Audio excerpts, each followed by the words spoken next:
আজকের ওয়েদারটা চমৎকার। ক্যানাডায় সচরাচর এই ধরনের ওয়েদার পাওয়া খুবই ডিফিকাল্ট, বিশেষ করে এই স্প্রিংয়ের সময়েও অ্যালবার্টাতে যে ওয়েদারের আপ অ্যান্ড ডাউন আমরা খেয়াল করলাম, সেটা আসলে অন্যান্য প্রভিন্সে খুব একটা বেশি নেই বললেই চলে। সো এরকম একটা ওয়েদার কিন্তু খুবই ডিজায়ার্ড আমাদের জন্য। আমরা এই ধরনের ওয়েদারে ইউজ টু, বিশেষ করে বাইরে বের হওয়ার সময় যখন অনেক জামা কাপড় পরে বের হতে হয়, সেটা বিরক্তই লাগে। স্নো নিয়ে প্লে করা, স্নো নিয়ে ছবি তোলা, এটা ক্ষণিক সময়ের জন্য, বাট স্নোটা খুব বিরক্ত লাগে। মানে আপনি যখন স্নোয়ের কান্ট্রিতে থাকবেন লাইক কানাডা, তখন আপনার মনে হবে কখন একটা শাইনি ডে দেখবো, রৌদ্রোজ্জ্বল দিন দেখবো কবে।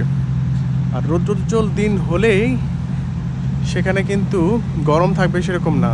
এরকম রোদের মধ্যেও কিন্তু দেখুন সবাই জ্যাকেট পরে আছে, সোয়েটার পরে আছে।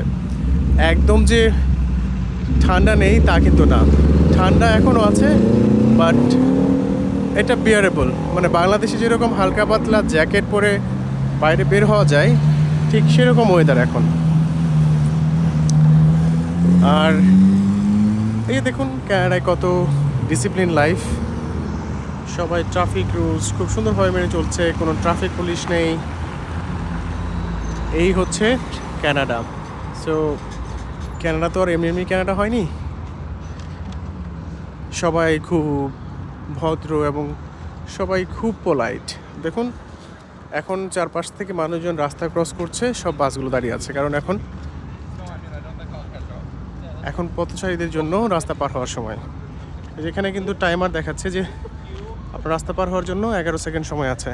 সো সবাই মোটামুটি জানে যে কতক্ষণ ওয়েট করা লাগবে।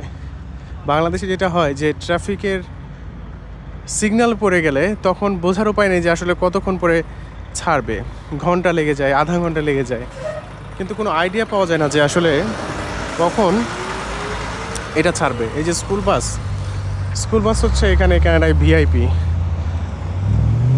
এদেরকে সবাই অনেক সমীহ করে।